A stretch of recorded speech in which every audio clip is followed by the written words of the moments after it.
Усім добрий вечір. У прямому етері телеканалу ТР Прайм і я його ведучий Айдар Мождабаєв.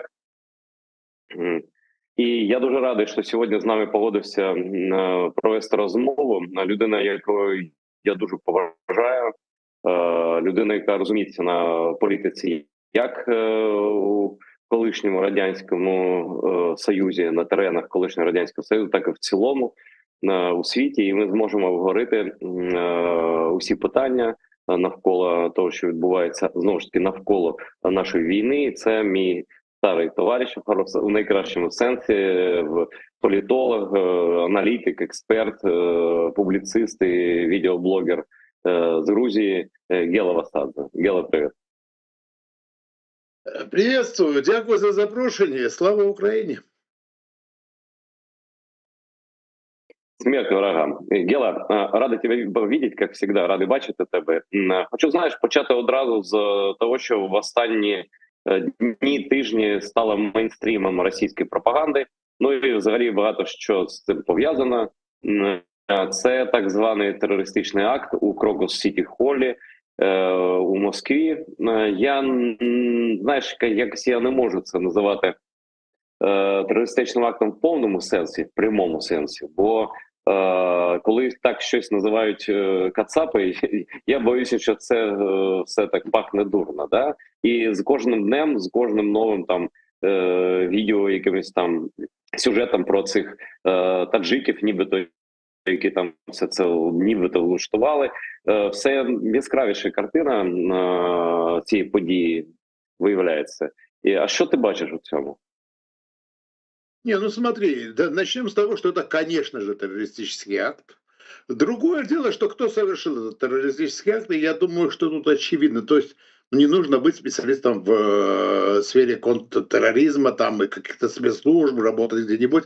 Абсолютно очевидно, что в этом теракте не могли быть не задействованы спецслужбы Российской Федерации. Ну, не бывает так. Не бывает так, чтобы группа из 4 человек, абсолютно незнакомых друг другу, вдруг сорганизовалась, где-то достала оружие, или им кто-то там предоставил оружие, забежала значит, в этот самый, в концертный холл, убила там кучу народа, обрушила потолок, подожгла там все и убежала, и добежала до Брянских лесов. Ну, это бред. И, в принципе, но чем более бредовая картина, тем легче продать ее народу. Вот когда мне говорят, я не знаю, как совершаются террористические акты, но я точно знаю, что делается и как совершается ИПСО.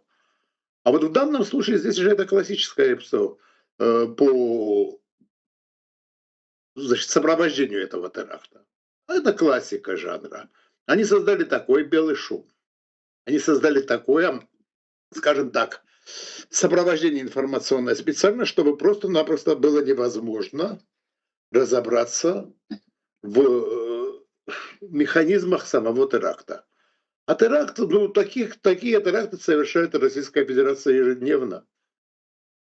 Когда она бомбит Харьков, когда она убивает детей, женщин, стариков в Украине, когда ведет террористическую войну против Украины, ничего странного или нечто необычного в этом нет. Другое дело, что этот теракт был направлен в основном на внешнюю аудиторию, и там абсолютно очевидны его цели. Кстати, эти цели менялись. Первая цель была показать Западу, ну вот смотрите, мы вместе, у нас есть общий враг. Кто этот общий враг? Это злые мусульмане, которые придут и всех убьют.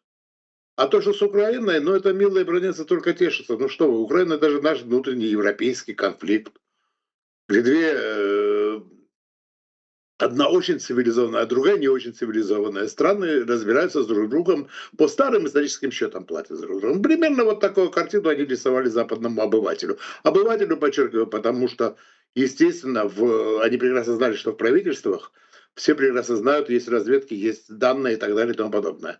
Обывателю, которому завтра идти на выборы. На выборы в Европарламент, на выборы президента Соединенных Штатов и Конгресса Соединенных Штатов. Вот именно для этого это все совершенно, на мой взгляд, ну, кроме всего прочего, там завинчивание гаек, там, да, окончательное оформление России в тоталитарное государство, это тоже было, конечно, конечно. Ну, Ты же понимаешь, что совершить такое без участия спецслужб невозможно. Я, кстати, думаю, что никаких нестыковок, никаких ошибок никто там не совершал. Я в этом абсолютно уверен. Все, что было сделано сознательно. И то, что они доехали до этого Брянска, это белая Пежо и так далее, это все исключительно для того, чтобы создать картину абсурдную, но в этом абсурде легче всего продать свою информационную повестку. Я уверен, что известный нам персонаж Юлия Владимировна Латынина, когда написала, что это типа того, если это Украина и так далее, она написала свой пост совсем не случайно, не по ошибке, она не ошиблась. Это был сценарий абсолютно четкий. Написать такой пост, потом снести его, покаяться, сказать, ребята, это не Украина, конечно же, это ИГИЛ. И до сих пор, и сегодня, когда кто-то говорит, что это Украина, все прекрасно понимают, что никто не поверит, что это Украина. Важно, чтобы поверили, что это ИГИЛ. А вот в это поверили очень многие, даже умные люди. Понимаешь? То есть цель теракта достигнута. В то, что это ИГИЛ, поверили. И нам говорят, США говорит, что это ИГИЛ. Да не говорит США, что это ИГИЛ. США говорит, что ИГИЛ тоже это. Но кто сказал, что если это ИГИЛ, что там не может и не должно было быть российских спецслужб. Это, ну, мы же прекрасно все знаем, мы помним, мы, что называется, пожили и увидели немало. Мы видели, это абсолютно почерк российских спецслужб. А то, что ИГИЛ, то, что внутри ИГИЛа есть агентура российских спецслужб, ну, в этом же никто не сомневается. И другие спецслужбы есть, конечно, внутри ИГИЛа. Только другие спецслужбы, если бы готовили бы этот теракт, никто бы не позволил бы на территории России вот так сделать.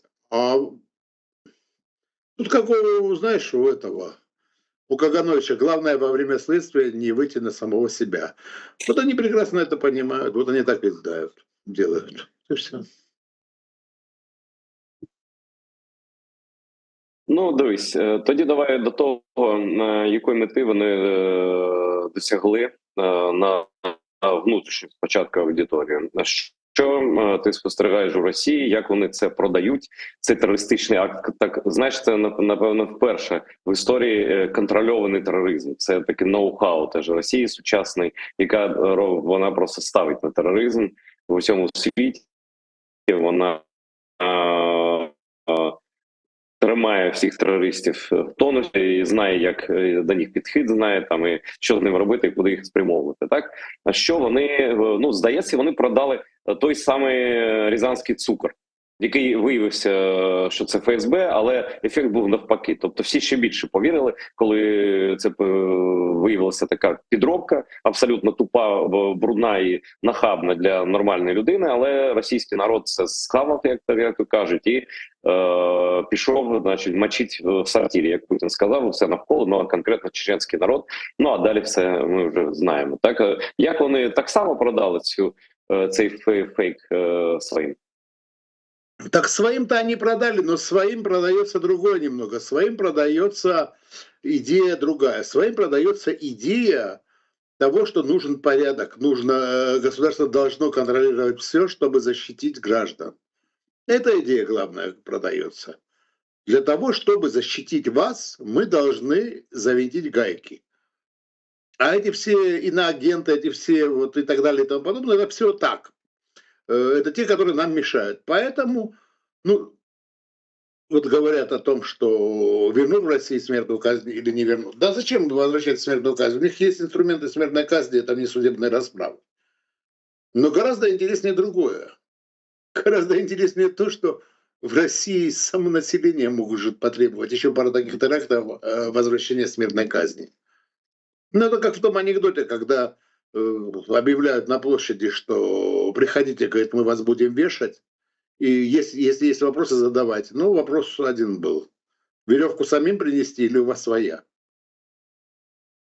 Вот примерно то же самое. Примерно то же самое. А для западного обывателя, опять-таки, это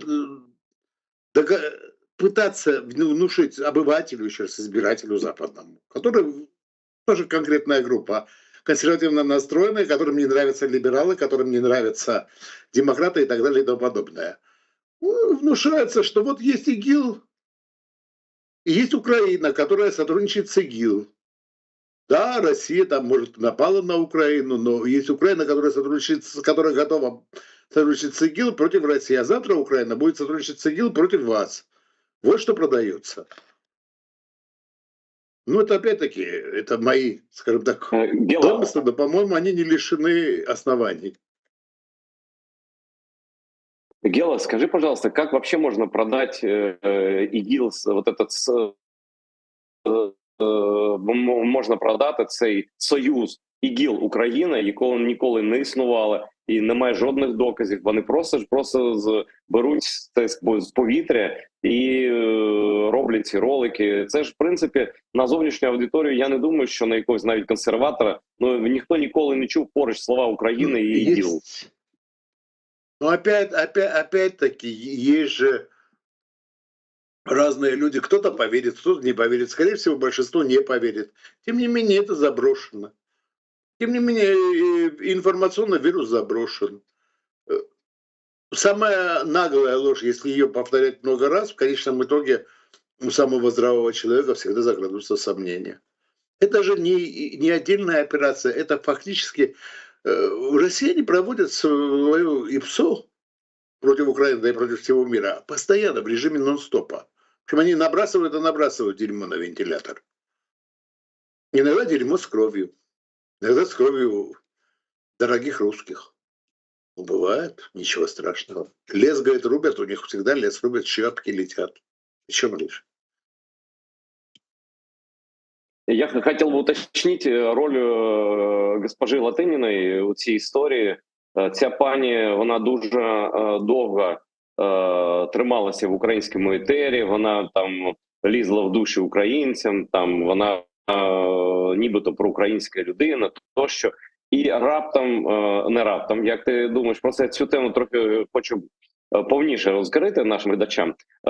Чому, яка тут її роль? Бо я завжди писав, ну тут я просто, знаєш, в чергові переконався, що пані Латиніна – це агентка ФСБ просто, або людина, яка співпрацює давно з ФСБ. Ну, цього не помітити було важко, тому що я пам'ятаю, що її етери на їх Москви, та там телевізійні програми були, де вона фактично обслуговувала Другу Чеченську війну і геноцид чеченського народу. Вона виправдовувала боротьбою з ІДІЛ, все, що там робила Росія. І причому виправдовувала навіть роки після того, коли ця Друга Чеченська війна закінчилася тим, чим вона закінчилася, великою трагедією, так, для Кавказу в цілому, для чеченців конкретно великою трагедією. І вона продовжувала бути адвокаткою цього геноциду буквально да і зараз вона, якщо запитати про Чечню, вона як на лінійці піонерській розкаже кремлівську версію там про терористів і як Росія з ними боролася там відважно. А тут ти вже згадав, вона написала, що це може бути Україна. Потім ні, це не може бути Україна. Ну написати навіть знаєш, у стилі, що це припущення таке про Україну і іділ, це вже виглядає неприродно. Це виглядає як вкид. Потім видалення, і потім щось вона інше написала. Ну, ось я кажу, навіть люди, які з нею спілкувалися, там радник голови Офісу Президента України припинив спілкування, здається, з нею, пана Подоляка маю на увазі, і тобто вона виявилася ким? Я, что называется, знаешь, что называется, свечку не держал, я единственное, что могу сказать, случайно написать такой пост невозможно. Случайно так подумать невозможно. Это могло быть прямое задание, это могло быть и другая вещь, это могло быть желание хайпа. Очередной раз словить хайп. Тут уже каждый думает по-своему. Ну, последняя ее фраза по поводу того, что, мол, в Крыму, про этнические чистки в Крыму после победы в Украине. Сравнение, значит, Крыма, значит, соответственно, с тем, что вот победит Украина, и Западу вполне можно опасаться этнических чисток там. Ну, а куда дальше? Ну, куда дальше? Даже, я скажу так, что там диалог был, и, в общем-то, Гудков с ней разговаривал, он говорит, ну что вы, там же совсем другое было сказано. Ну нет, ну по большому счету, ведь так ведь. То есть, ну, я еще раз говорю, может быть, это желание словить хайп, может быть, это сотрудничество. Я свечку не держал, но нам-то какая разница, это что? Самое главное — результат. Результат в том самом информационном вирусе, который заброшен. А этот результат идет в стриме российского ЭПСО. Извините, ребята, ну вот так получается. Дивись, да, як виявляється, жодного разу, ані Україна, ані корінний народ України, Кремли, жодного разу не вигнали з Криму жодну людину російського походження. Просто таких. Які підстави взагалі вважати, що Україна там або Крим, я не знаю, кого вона мала на увазі, ну Україна, напевно, як держава, і ми, як її частина, будемо влаштовувати геноцид. За якими критеріями це ми будемо робити? І або вона просто хоче порівняти те, що ми будемо вимагати і депортувати колаборантів, які незаконно там перебували і перебувають, так?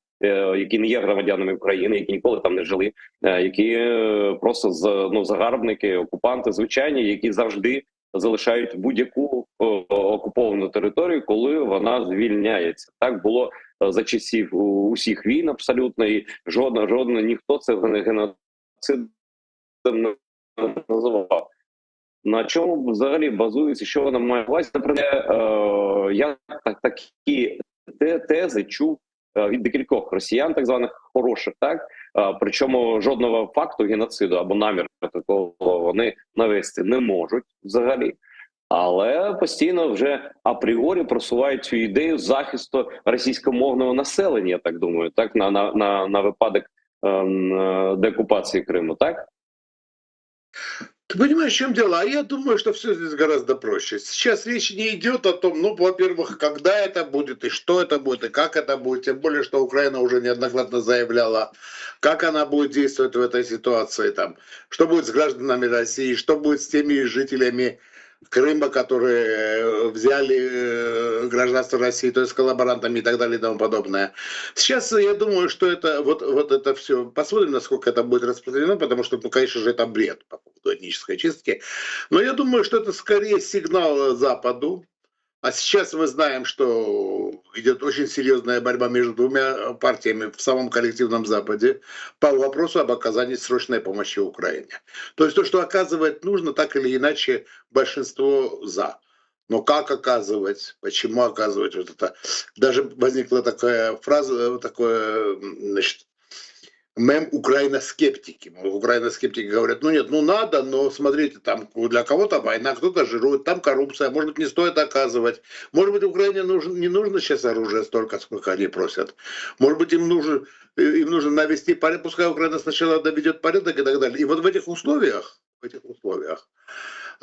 вброс мема, что типа того, а вы знаете, вот если что-нибудь, вот какие-то будут у Украины успехи, то это может создать определенные проблемы западным политикам, потому что ай-яй-яй, пострадают люди, могут быть этнические чистки и так далее. То есть сейчас я думаю, что вот если у меня спросить, как в качестве версии, я в данном случае не настаиваю на этом, но я думаю, что с большой степенью вероятности цель вот этих всех разговоров, да, латынь, до чего мы пристали к этой латыни? Имем легион ведь, ты же понимаешь. Она не одна, далеко не одна. Поэтому я думаю, что цель может быть именно такой. Главная цель России сегодня — затормозить, отсрочить как можно больше, как можно на дальнюю перспективу. Значит, это даже не помощь, потому что уже 50 раз сказали в Украине, что, ребята, нам все равно, что будет. Долг, ленд-лиз, подарок, Санта-Клаус, все равно важно, чтобы боеприпасы и вооружения были в Украине. В какой форме? Мы готовы на все формы. Вот чтобы физически как можно позже это вооружение и эти боеприпасы попали в Украину. Потому что они прекрасно знают, что в них Кощеева смерть. Они прекрасно это знают. Вот и все, вот и все. Это весь расклад. Ну, бачиш, як чітко проходить лінія фронту навіть серед блогерів, серед публічних людей, серед політиків. Все дуже чітко. Ти е, е,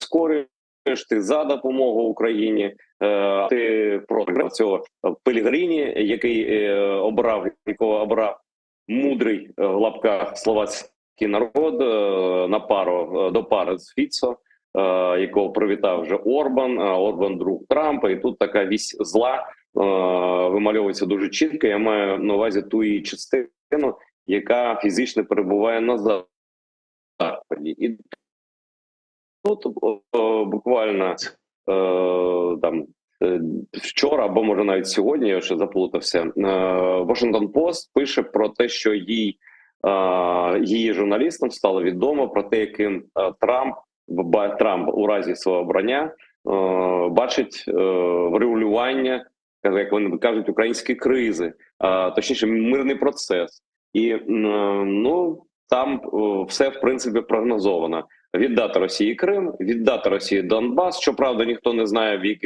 в яких межах, так, бо Путін же він не лише про Донбас, він приєднав нібито і інші частини України, там шматки інших областей, і тощо. Тому питання: чи ти віриш, що це дійсно злив такий зі штабу Трампа? Підтвердженням цього таким непрямим може бути те, що саме трамписти гальмують щосили, відтерміновують постачання зброї України і дають таким чином Росії шанс, Путіну шанс. Він дуже цим надихається.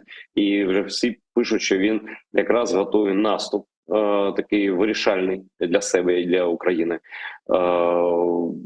Що з Трампом, і чи дійсно він так вирішив? Правда, ніхто не знає, що про це думає Путін, і чи він погодиться на щось крім усієї України. Але ситуація з Трампом достатньо скандальна, вона ганебна. Питання лише в тому, чи це правда. Я, в принципі, вірю, дивлячись на те, що він каже весь цей час. Яка твоя думка? Ты знаешь, что я тебе скажу? Я могу тебе сказать следующую вещь, что, конечно же, политика вещь циничная. Политика вещь циничная, и политика вещь предельно циничная. И за голоса избирателей, то есть за власть, политик готов, если не на все, то почти на все, а чаще, скорее всего, на все. Тем более, когда речь идет о том, что притормозить или не притормозить помощь Украине. По поводу того, что будет делать Трамп, когда придет к власти, я не знаю, что будет делать Трамп, когда придет к власти, но я знаю, что делал Трамп, когда был у власти в прошлый раз, в прошлую каденцию. Можно говорить о том, что нет, сейчас это совсем другое, сейчас другой Трамп будет и так тому подобное. Возможно. Но то, что я видел то, что впервые за всю историю, наверное. Может быть, да, наверное, впервые в истории при Трампе было поставлено оружие, кстати, в Украине и Грузии. Речь идет об Джавелинах. По-моему, впервые в истории американские томагавки ударили по русским в Сирии. Такого не было никогда раньше. То есть, чтобы не впервые. В Корее было. Во время Корейской войны. Еще во Вьетнаме, да. Вьетнам, Корея. Но там и там были американцы. В Афганистане не было американцев. Я исхожу из того, конечно же, Вашингтон Пост очень солидное издание. Но я не знаю, верить Трампу или нет. То, что он сказал в Южной Каролине. Он сказал следующее: ребят, пусть Украина даст список, что нужно. У нас есть все, и мы дадим все. Но дадим не подарим, а дадим в долг. Не за счет американских налогоплательщиков. Давайте заключим сделку. Когда Трамп говорит, я закончу эту войну за 24 часа, я вспоминаю, как он заканчивал за 24 часа войну между Арменией и Азербайджаном, когда Азербайджан освобождал свои территории. Вот тоже там за 24 часа заканчивал. Где-то на 15 или на 16 день приехали министры иностранных дел Азербайджана и Армении. Они посидели 20 минут, потом он вышел и сказал: я заключил сделку.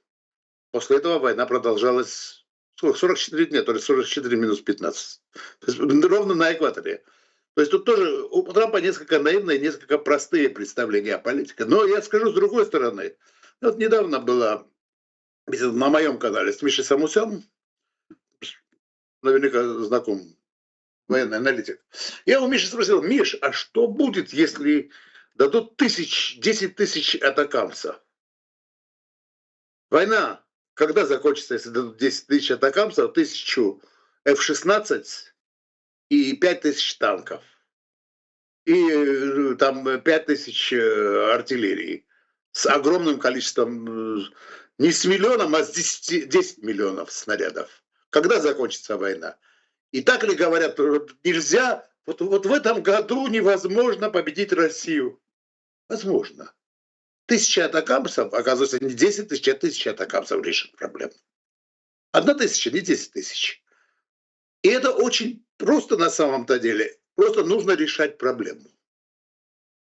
Этих Абрамсов, ты видел наверняка фотографии в Неваде стоят эти, просто не видно конца и края, как они стоят на консервации. А это только США. Такая же фигня есть у Франции с устаревшим, ты понимаешь, это устаревшее для них. Для нас это не устаревшее совсем оружие и так далее и тому подобное. И никто не может сказать, что Трамп сторонник простых решений, в конечном итоге не придет к этому. Но он свое робит. До выборов еще 7 месяцев. Эти 7 месяцев тоже нужно выдержать. Еще один момент. Знаешь, конечно же, ужасно, что возник дефицит боеприпасов у Украины. Ужасно, это плохо, это в итоге привело к человеческим жертвам. В конечном итоге и Авдеевку из-за этого потеряли. Но если бы этого дефицита не возникло бы, Европа бы проснулась, как ты думаешь? А сейчас она проснулась. Сейчас она поняла, что, ребят, нельзя надеяться только на Соединенные Штаты, когда речь идет о жизни и смерти, причем их жизни и их смерти. Они представили себе Фицо, Орбан, они интересные, странные ребята. Но ни Фицо, ни Орбан не хотят видеть Россию на границах своих стран. У них очень хорошо с исторической памятью.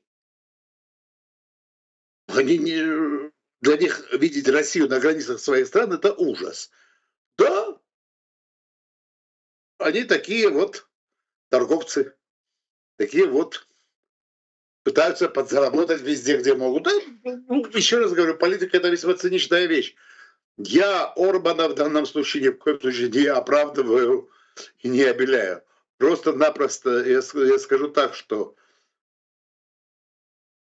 есть 3 вещи, которые категорически нельзя делать, я думаю. Объявлять врагом кого-либо еще, кроме России и теперь уже Ирана с Северной Кореей, вот не стоит.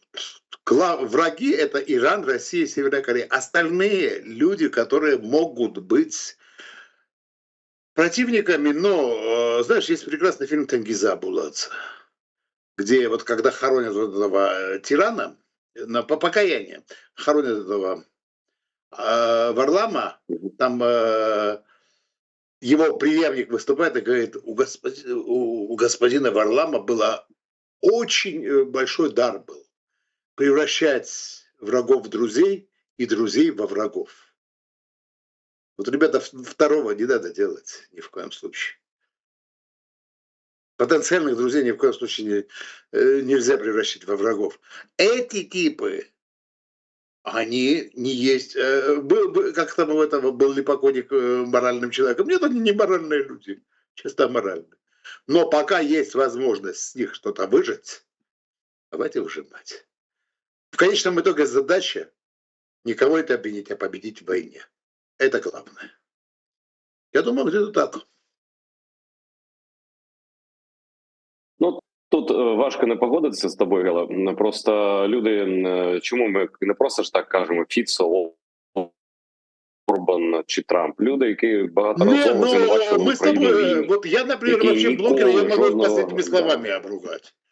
Но дело не в этом. Я имею в виду государственный уровень.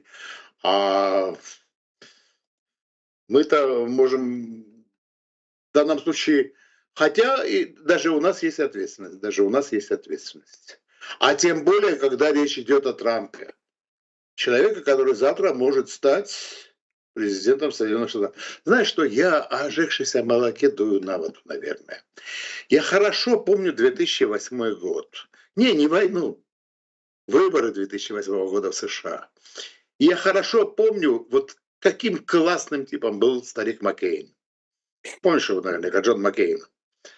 Замечательный, правильный, абсолютно верный и так далее. И вот тогда наши власти, они целиком и полностью завалились на Маккейна. Как будто в Грузии решалось, Маккейна изберут или нет. У нас один министр ездил с номерами Маккейн. На сайте нас движения написали, что неоконсерватизм – это наша идеология. На что я сказал, ну, ребята, ну, с таким же образом вы бы могли бы написать, что троцкизм – ваша идеология. Ну, это как? Неоконом, чтобы быть неоконом, нужно быть американцем. Вы что, американцы? Не, ну это для наших друзей там, которые нас так поддерживают и так далее и тому подобное. А потом победил Обама. И у него Обама, который знал про Грузию, со слов Линкольна Митчелла, который сейчас проснулся и сейчас говорит о том, что мечта не антидемократичная. Так свою роль-то в том, что Иванишвили пришел к власти, он забыл, наверное. Так, то есть фактически предрешено было все. Понимаешь? Это из-за того, что мы завалились на одну сторону. Мы поддерживали одну сторону. И это имело, трагичные геополитические последствия для нас. Поэтому мне бы очень не хотелось, чтобы подобное... Нет простых схем.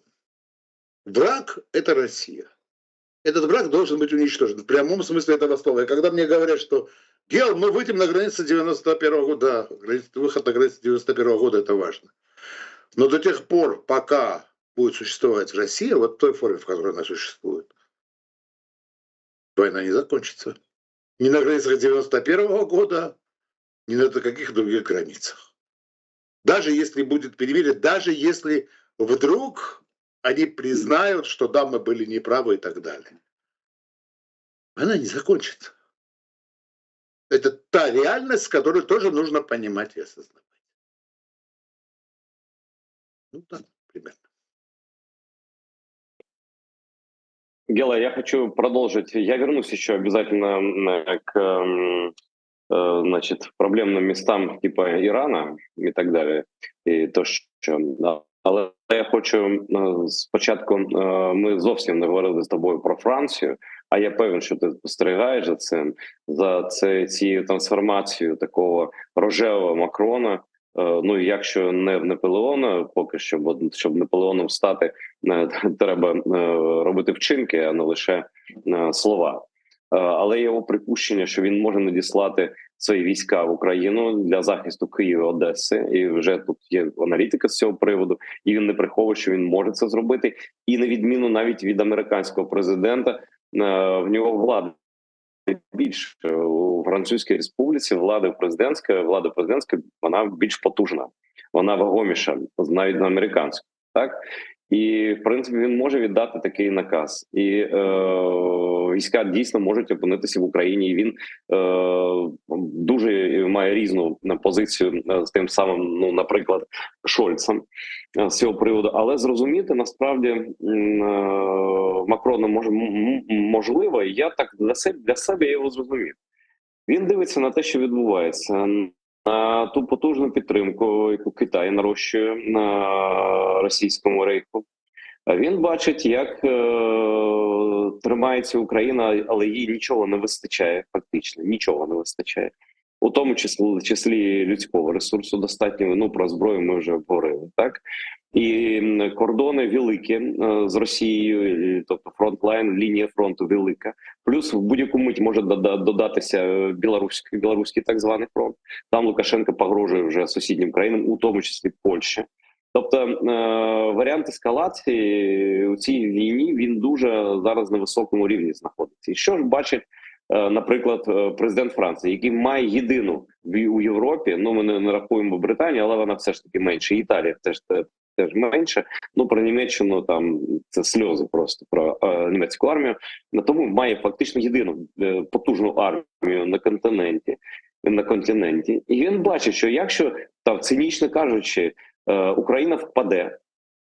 З Польщею Путін, маючи такий ресурс, як Україна, може розібратися. Подобається це полякам чи ні, особливо їхнім фермерам, чи подобається чи ні. Так, і я в Польщі був і говорив з одним відомим журналістом, він абсолютно зі мною погодився, і він каже, я не бачу, як ми будемо воювати насправді. Ніхто не бачив польську армію в дії.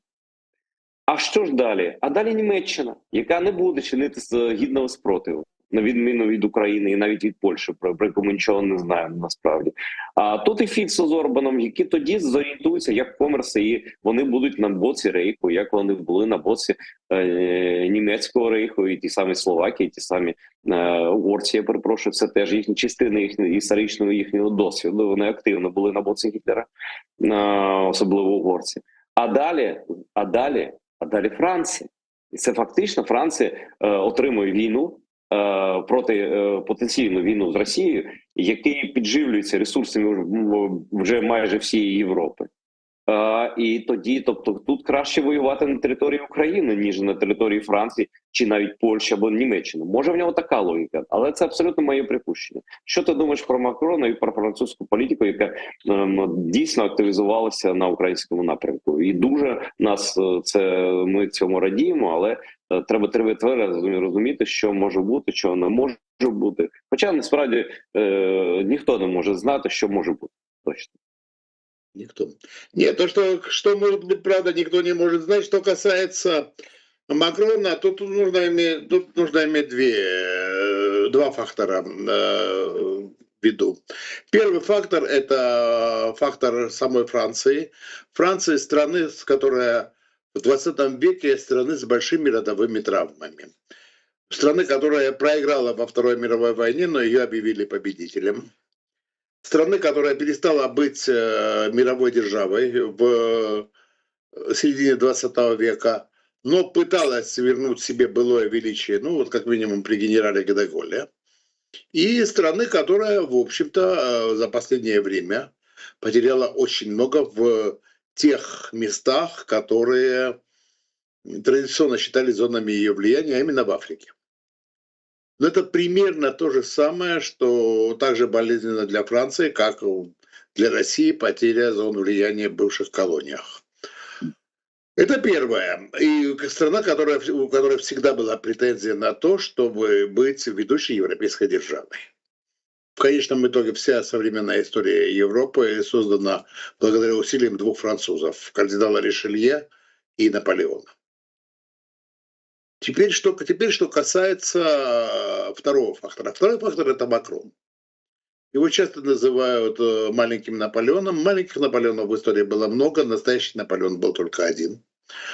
То есть, действительно, у парня достаточно серьезные амбиции. И у парня амбиции как раз-таки в духе генерала де Голля. И он фактически, что вот этот феномен Макрона, его преобразование и так далее.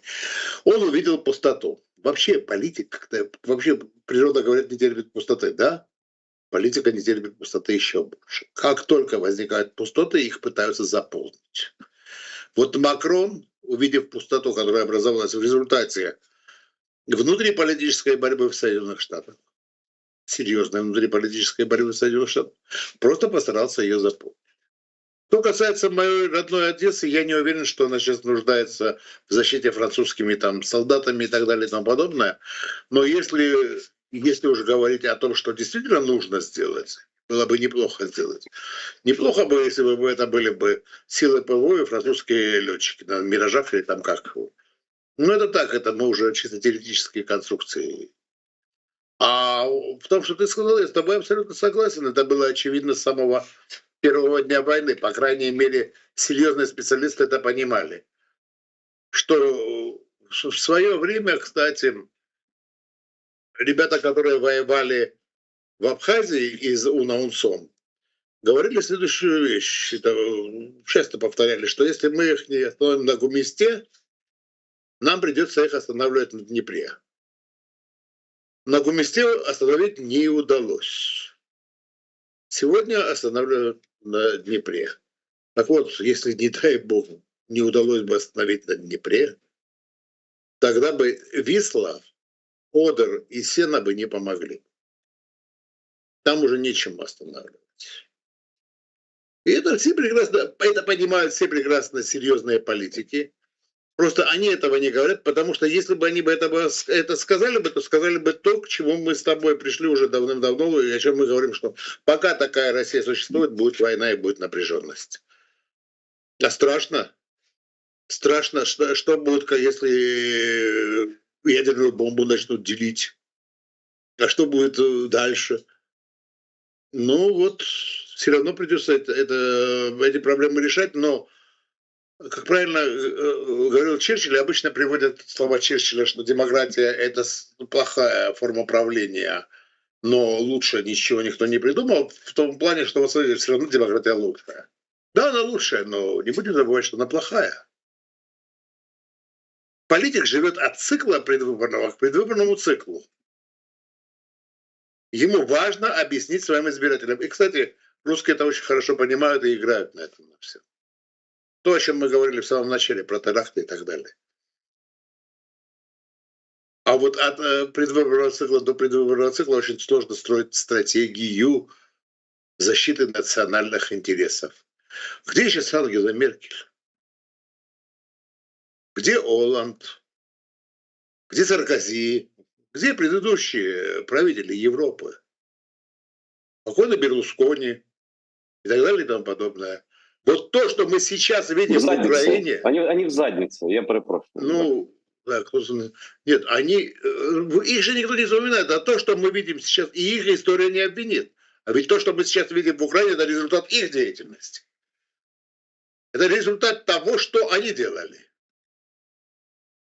И в том числе, да, такой удачный, такой вести себя красивый президент Обама.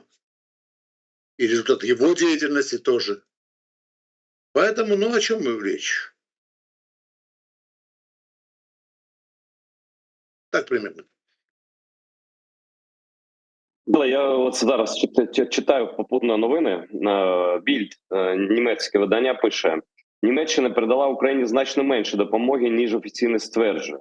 У той час, як офіційний Берлін заявляє, що надав Києву військову допомогу на 28 мільярдів, депутат Бундестагу Інго Гедехенс на підставі свого запиту до уряду стверджує, що ця цифра значно перебільшена.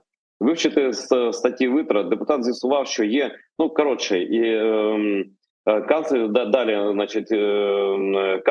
канцлер створює враження, що Німеччина вже надала Україні військову підтримку на 28 мільярдів. Насправді ми не виділили навіть половину цієї суми. Це ще раз показує, що канцлер насамперед стурбований власним іміджем. На жаль, занадто мало Україною. Це дуже великий контраст політиків і зовнішній, і внутрішній, ментальний між Макроном і Шольцем. Але я навіть не про це, а про те, що Блінкен, здається, вийшов з заявою, що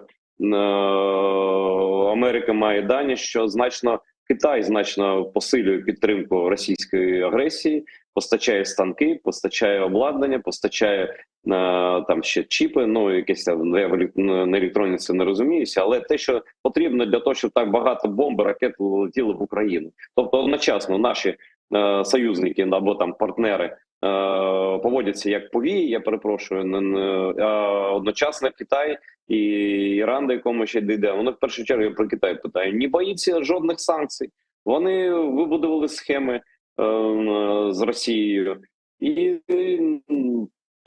підтримка потужна. Тобто Захід Україну зливає, так не зливає, зливає, так, да? А Китай навпаки робить ставку на Росію. Китай нічого просто так не робить. Тобто зараз і це тут ще є такий вирішальний момент. Що коїться і що з цим робити? Не, ну а что ж, это проблема, к сожалению, это проблема, которую не может решить Украина самостоятельно, это понятно.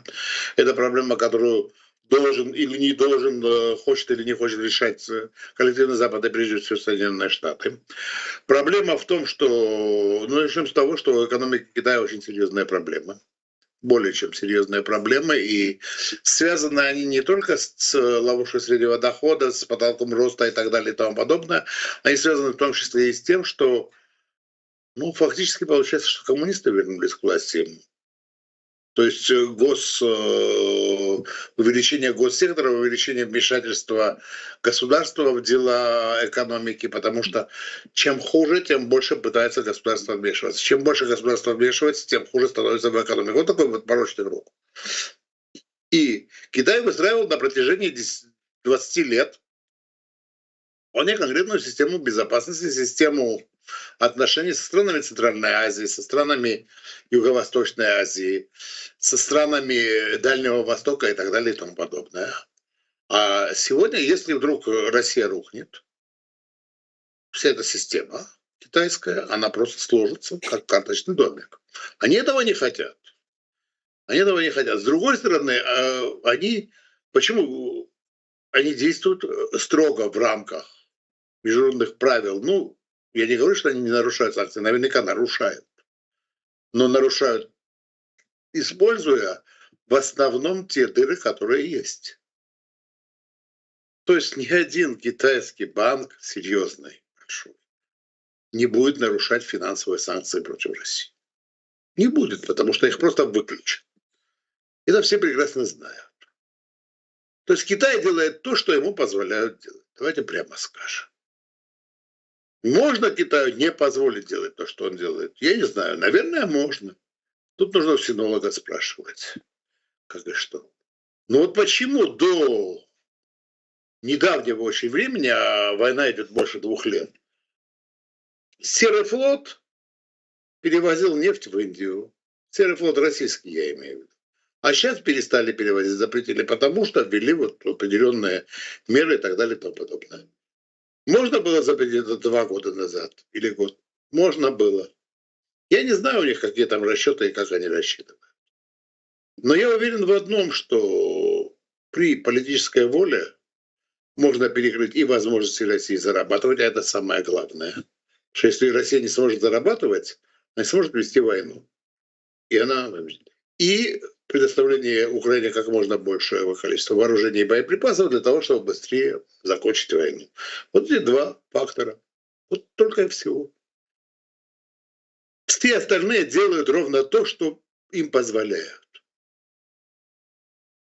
Не более того. Ну тоді, Геле, я можу згадати про таку прикру ситуацію, коли товарообіг між Грузією і Росією, між Вірменією і Росією.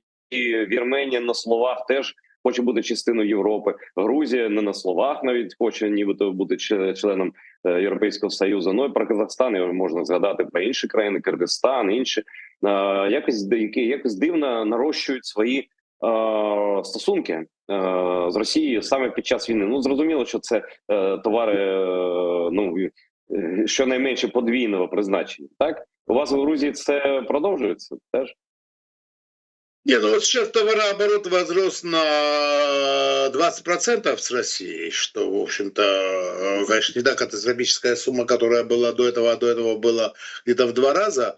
Но Армения, Казахстан, Кыргызстан, там было по 300-400%. Ну, понятно, почему там так, а у нас так, потому что там они члены Евразес. То есть, грубо говоря, ты завозишь туда товар, ты завозишь прямо в Россию, а через Грузию можно к ним завезти. Или напрямую в Россию, или к ним завести. Это вот разные вещи. Так вот, ну, по факту, опять-таки, ребят, есть 2 гиганта, есть 2 большие страны, которые нужно отсекать. Правда, нужно отсекать. Я когда узнал, что доля Турции в параллельном импорте, это не обход санкций, это параллельный импорт, но без параллельного импорта невозможен обход санкций, правильно? Что доля Турции составляет где-то от 7 до 10%. Я спросил у себя, а кто же главные страны? 2 главные страны всего есть. Китай и Индия. Хорошо, окей, с Китаем, допустим, а Грузия, Ну, это вообще такой мизер. Грузия чисто идеологически важна. Грузия важна в пропагандистском плане. А в плане реальных оборотов, конечно же, Китай, Индия – это главные страны. Потом идут страны-проводники, это Иран и страны Евразес. Ну а дальше уже идет, соответственно, значит, Россия. То есть давайте скажем прямо, им удалось заинтересовать людей, в общем, людей на Западе. Давай не будем забывать, что вот когда мы говорим параллельный импорт, да, вот на другом конце провода кто-то же тоже должен быть. То есть бенефициарий, вот он, последний бенефициарий Россия, но с другого конца тоже кто-то должен быть. Там через Грузию, Армению, там в Россию или через Казахстан, Кыргызстан в Россию, да. Но на другом конце провода тоже кто-то должен быть. Этот кто-то, он очень заинтересован. Вот тут эта война, ну, вообще всегда любая война – это война денег. Но это война даже не денег, это война вот этого тупого русского бабла, с помощью которого покупается все и все.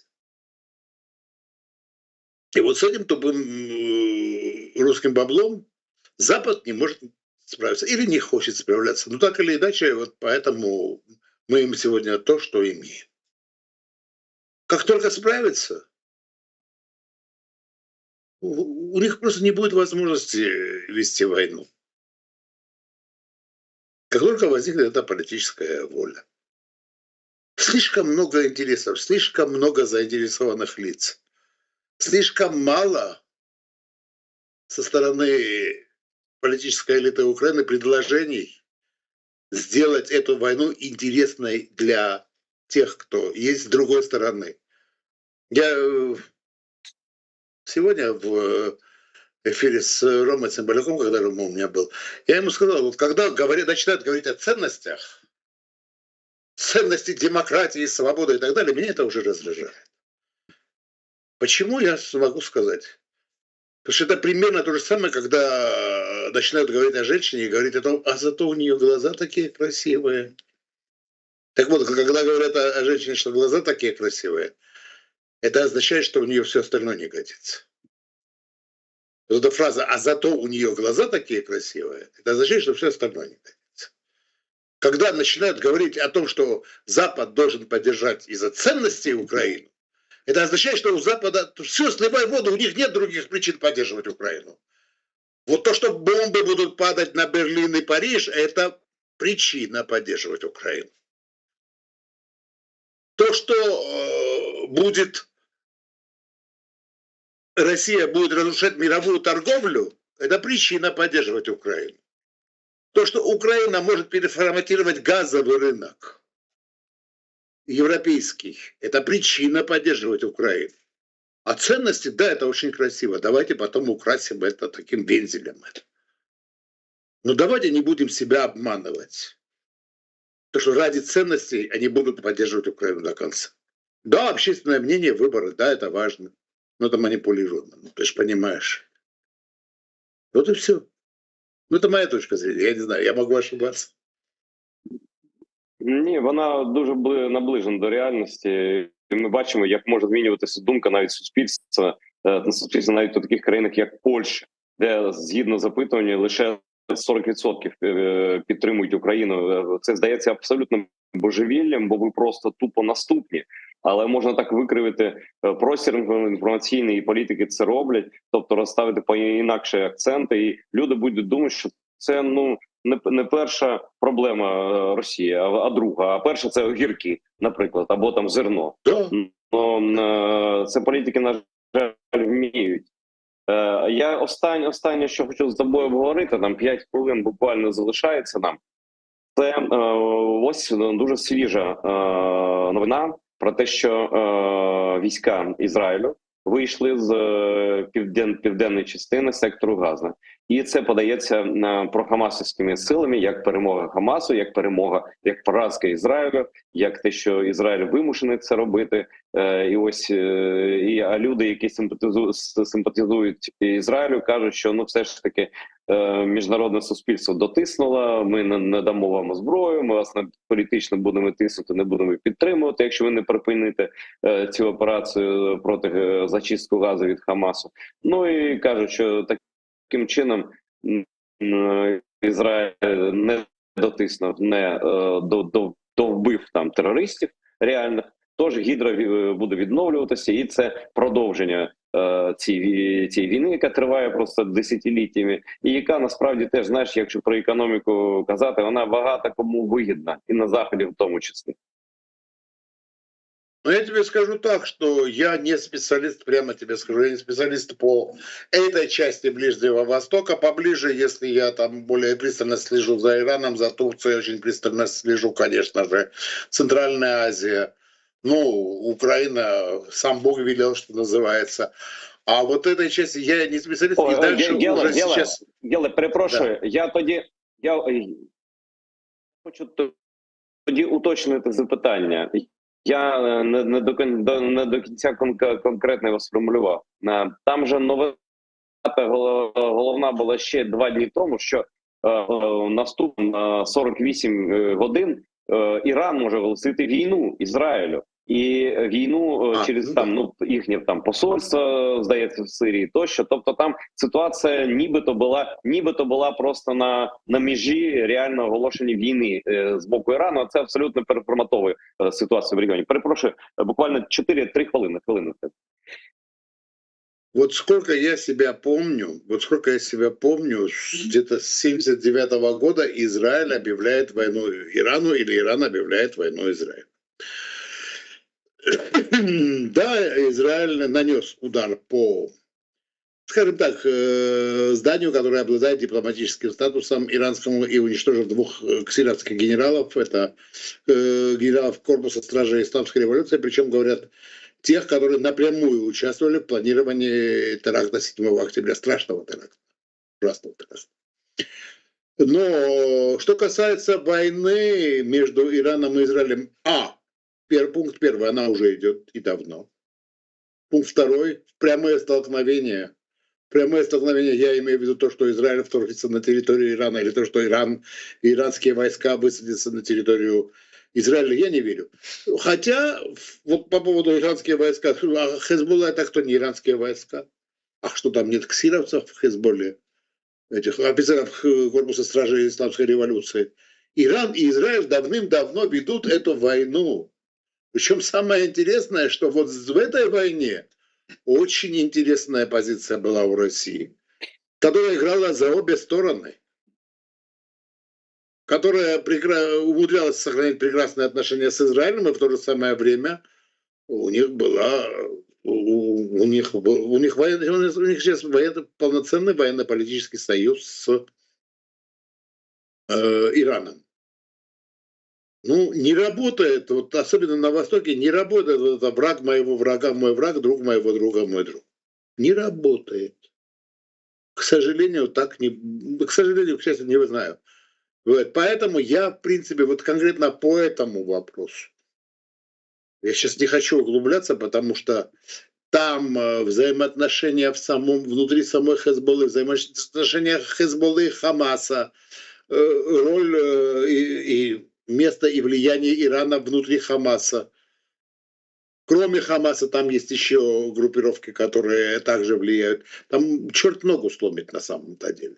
Но если взять в 2 словах, война между Израилем и Ираном уже идет. Верю ли я в горячую фазу и в то, что в небе над где-то Сирией или Ираком схлестнутся истребители израильтян и иранцев? Нет, не верю. Верю ли я в то, что Израиль может нанести удар по Ирану своими ракетами и так далее? Верю вполне. И верю ли я в то, что Израиль обязательно... Дякую, друже Гело. Разошелся, так и сыпется. Да? Дякую, родной. Так, дякую. Все зрозуміло, що ти сказав. Дякую, що знайшов час. Була дуже змістовна розмова. Дякую пану Гелі Васадзе. Дякую вам за увагу. Дивіться ТР далі.